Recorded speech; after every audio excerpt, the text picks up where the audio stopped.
Hey there, this is Dr. Jason Schumard, author of How to Reverse Your Diabetes and the Thyroid Epidemic. And today I wanted to continue our toxin topics. This is our part 3. If you haven't seen part 1 and part 2, I would recommend you go back and watch those videos prior to watching this one. But I'm going to do a quick review on today's video of things we spoke about last time. And today we're going to be discussing how we evaluate for these types of toxins. This is a very important step in this process as we understand exactly the type of toxins the individual is dealing with, as we hone in on what needs to be done to specifically help them remove these toxins and the goals behind that as well. But just to review some things we talked about last time, we talked about the 3 different types of toxins that we normally see in the practice. We see biotoxins. Again, bio meaning living, so it's a living organism that typically gets into our body that starts expelling toxins. We see heavy metal toxins, and we see environmental toxins. So let's just go through some of those real briefly here again. Biotoxins are most commonly mold. We can see an individual who has mold, and we'll talk in depth about that today, how you can investigate to see if mold is a potential exposure you've had. MARCoNS, which is a multiple antibiotic bacterial infection. And then we have Lyme disease, which is a common one that we see. Many people know what that is. And then heavy metals, we can see lead. A common thing still to this day, people are getting lead exposures. Thinking that you can't get exposed to these things is really it's taking a blind spot to what really can be going on inside your body. Cadmium, mercury, and arsenic. We're going to discuss those today. We're going to talk a little bit more about where they can come from as well, and the exposures, and then how we will evaluate it in our office to determine what type of toxin the person is experiencing. And then obviously, we talked about the environmental toxins. We can get it from air. We have lots of pollution, food, chemicals that are just in generally that we get exposed to, maybe from pesticides and those sort of things. Those are common things we get exposed to as well. And I talked a little bit about the importance of why toxins get into our body and how we get overburdened with these types of toxins. Genetics can play a role in that.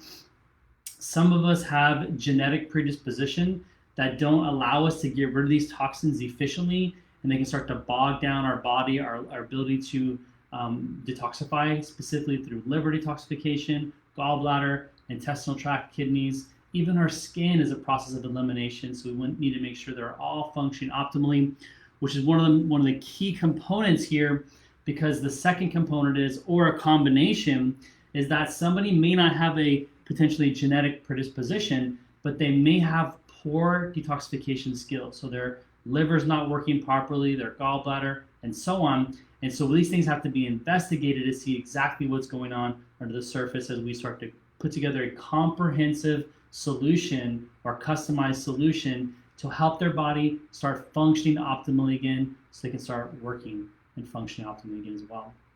So let's jump into how we're going to evaluate this. So if we go back to biotoxins, for example,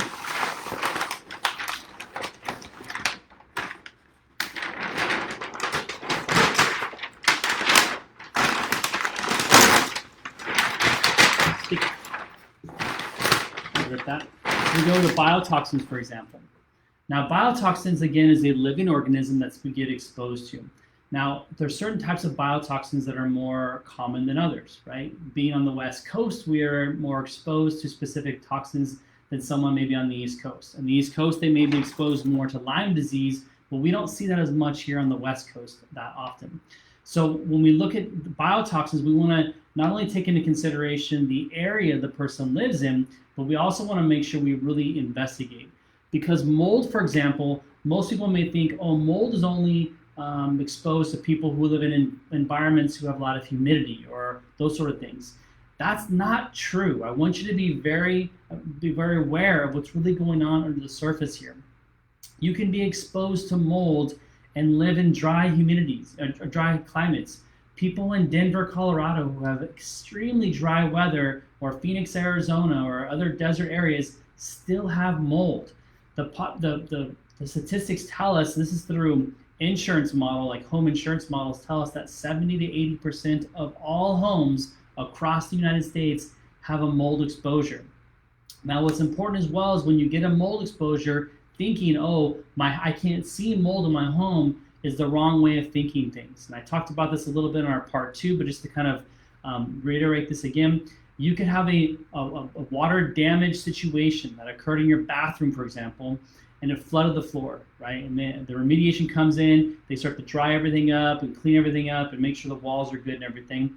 But the mold spores are growing immediately from that. And mold spores become airborne. They can circulate to different areas around your home, fragment, and the next thing you know, we have little microscopic specks all over your home that fall on top of the TVs, the picture frames, the window sills, the door frames, just the walls themselves, and these can hang out in the dust of your home. We all have little specks of dust throughout the home. And it just continue to get worse over time. These fragments, we start breathing them in. Even though we don't see mold, right? You can still breathe these fragments in, still being exposed, still being inoculated. And this is a common thing that we see. So it's a very easy test that can be ran. It's a home mold test. It's called an ERMI test, E-R-M-I. And this test is a very important specific test to evaluate for fragments and DNA. So if you have elevated levels of specific DNA in the home, that could be toxic and harmful for your body.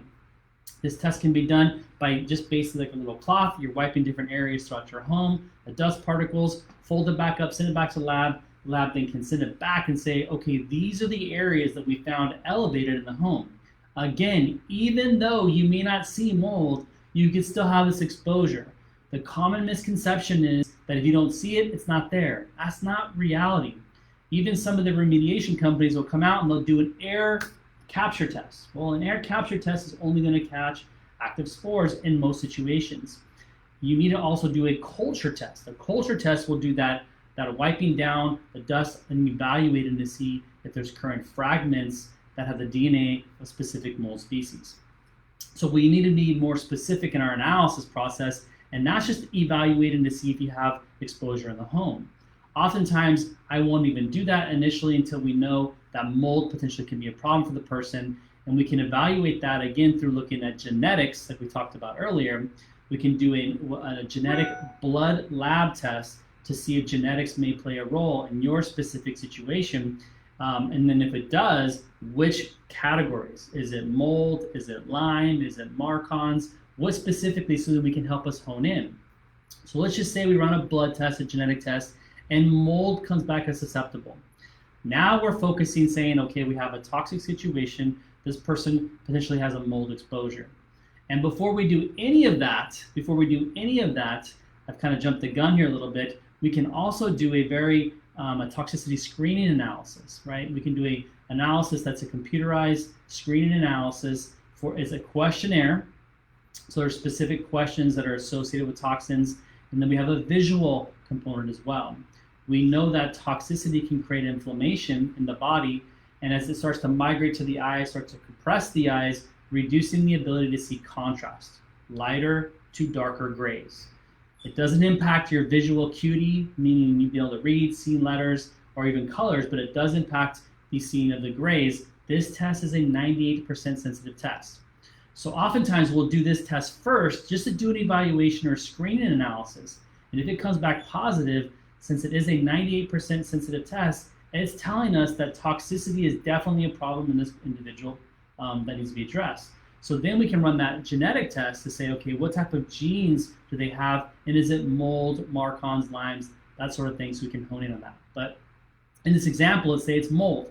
And so the person has a mold genetic susceptibility. They have a positive toxicity screening test. We now know that mold is a potential problem for this person. So then we can take one more step and we can find out exactly what types of mycotox, and mycotox is the toxin that is expelled by mold. All right, so when you have a mold exposure, and just so you know, you can have an exposure 5 years ago, 10 years ago, 20 years ago, and it can still be bothering you today. It doesn't have to be an active exposure for you to be having these problems. So it can be, these things can build up inside your body and create issues. So now we've got a toxicity screening positive test. We have a genetic test that shows us that the person is susceptible to mold. Now we can run a follow-up test specific to mold to see what species and how much of the toxins. This is a urine test, very simple and easy test to be done, and it can tell us what specifically we're dealing with here.